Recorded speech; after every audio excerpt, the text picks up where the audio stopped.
We start off with a spring-like day here in New York City. By the middle of next week, we'll be in the 60s. Nice and warm. But for the market, it still seems like we are in the heart of winter, and tech is frozen. Over 40% of the NASDAQ stocks are down at least 50% from their highs. Check out these massive drops from the likes of DocuSign, Zoom, Meta, even Netflix. The Titans also tumbling. Amazon down 22% from its peak. Microsoft off 19%. Apple falling over 15%. So is a spring thaw ahead, or sticking with the frozen reference? Do investors just need to let it go and give up some of these beaten down names? Dan, I'll go to you first. I mean, it's one thing if a pocket of the market, which were initially the high growth, high valuation innovation names, were getting beat up. But when it's getting to mega cap tech, that's a different story. Yeah, I think, Mel, it's really hard for a lot of investors who really believe in some of these secular stories, some of these managements, some of the companies, the products, the services, and the trajectory that these technologies are on. So when you see, the disconnect between the price action and what you think the forward fundamentals are, it's really hard, right? And you just gave us the stats about what the NASDAQ looks like under the hood, and it's not pretty. And we've been saying this for a while. For all intents and purposes, large parts of the stock market have crashed. So now what I think investors have to do, if they're thinking about letting go of some of these big losers, is think about where we are. Are we going to have the sort of V reversal that we had in Q1 into Q2 of 2020? And I think not, largely because at the time the Fed was throwing, hundreds of billions of dollars of monetary stimulus that was going to be followed by hundreds of billions of dollars that ended up being trillions of dollars of fiscal stimulus. What's going on now is the Fed is actually tightening policy. And so these valuations don't look good. And then we have, as Mike Wilson said on the show last night, we have this kind of, demand kind of snapback, if you will, from the pandemic. So I just think it's a really bad setup to try to pick bottoms. But I'll make one point. From the highs in 2000 in the NASDAQ to the lows in late 2002, we know what happened. We saw, 70, 80% drawdown in the index. Many of the stocks were down as much. But as Jim Cramer likes to say, there's a bull market everywhere. There were three 40% plus rallies during that period. So there will be bull markets. And if you're nimble, you can catch them. Right now seems like a really bad time to try to do that. But we are on the precipice probably of a very sharp rally very soon. At least two of you today, maybe three of you guys, were tweeting about Apple's 200-day moving average. The notion being that once it breaks that, it could be trouble below, Tim. Are we just holding our breath, waiting to see if Apple hangs in there at this point? Well, I mean, and Apple may be Olaf in the frozen story here, because I mean, he's been the one happy player in all this, and it's a case where if you look at Apple where he closed today, I think a buck over the 200-day. Apple hasn't spent a lot of time below the 200-day in a couple of years, and so if you think about, we've been saying this, the weakening of Apple, the weakening of 4 or 5 stocks, actually would be consistent then with a follow-through from higher quality stuff, which is on some level, it's almost like let's get on with it, because I think we have had a crash. There's no question about it. We're going to talk about the K-Web. That's down 70%, 5 of the biggest tech companies in the world. But all the names that we talked about that are .com stocks, that are COVID stocks, but even some much more important stocks. We've talked about this with Netflix. So,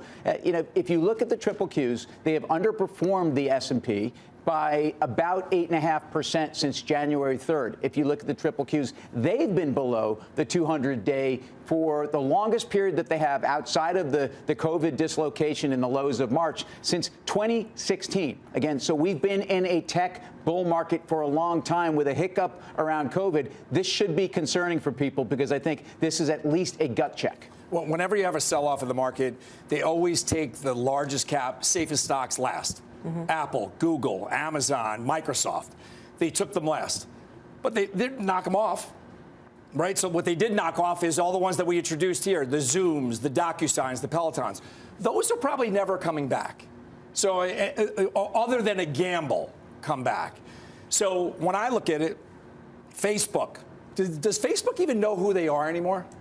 I don't think so. Wow, it's rhetorical. I don't think question. So. It really it's a very deep question for a Friday. I don't think Facebook knows who they are. Metaverse doesn't know who it is anymore. So how do investors know about whether they should put new money to work? So I think that one is on the precipice of falling out of bed. If I had to put new money to work, it would be Apple, it would be Microsoft, but it wouldn't be Meta.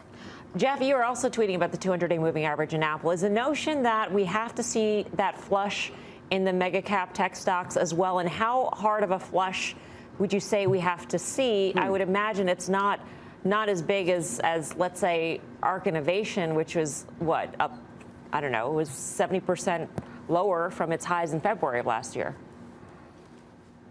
Yeah, I think there's going to be a difference ultimately between the quality growth stocks and the junk, I'll call it. And I think you are going to see a snapback in growth as we move into the second half of the year. I've been talking about that kind of over and over again, but I think we're seeing this opportunity unfold. I think you want to set your sights, but I don't think you want to pull the trigger. And I think a big part of that is because eventually you are going to see Apple crack. You are going to see Tesla crack, both kind of flirting with the 200-day moving average. To what extent they end up moving to the downside, it's so hard to know. But I did find it interesting. Our friend Chris Ferrone puts out a market low checklist. So put Apple on that market low checklist.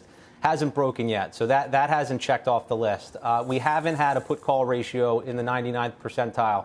We haven't seen spot VIX over 40. You kind of go down the list, and there are all of these things that you might expect to happen in a true correction, in a true bottom, and we haven't seen that yet. The last thing I'll say is, we're talking about all these COVID stocks, DocuSign being one of them, but it's a perfect example, right? This is a stock that was trading at 200 times last year, but it's got negative return on invested capital, so kind of a nerdy way of saying it's not profitable. Those are the stocks that aren't going to snap back, in my opinion. It's going to be the Googles, NVIDIAs, Microsofts, but then growth stocks outside of tech, too.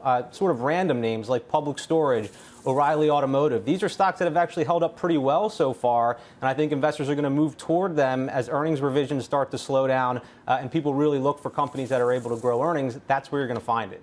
What will help with this flush, Dan? And I guess what I'm thinking of is, have we already factored in the full extent in terms of earnings revisions downward of the impact of this conflict on, let's say, European markets? I don't know if estimates in the S&P 500 have reflected that yet, or even the impact on the consumer here because of higher input costs. Not at all. I know that FactSet has their earnings insight blog that comes out every week, and we've been tracking a little bit about those negative revisions, and I don't think we're there yet. Analysts are usually kind of late to do that. They don't have tremendous incentive to get too far ahead of it. When you think about some of the issues for multinationals as it relates to a European economy that's likely to go into a recession, especially the longer this Ukraine situation lasts, you have a surging dollar because you have a weakening euro. You have input costs all over the place that are just rising here. Companies are going to have to make a decision whether they're going to pass through some of these costs here. We know that oil higher is going to be a tax or a big tax on the consumer here. So earnings revisions are going to happen. I think the visibility when we start to get Q1 earnings and Q2 guidance towards the end of April is going to be as clear as mud here. And that's the thing that you probably see stocks sell off into and maybe come out of once we start seeing the acknowledgement that the growth that is expected in 2022, the reflation trade, because the endemic is not likely to materialize and it's likely to be pushed out to 2023.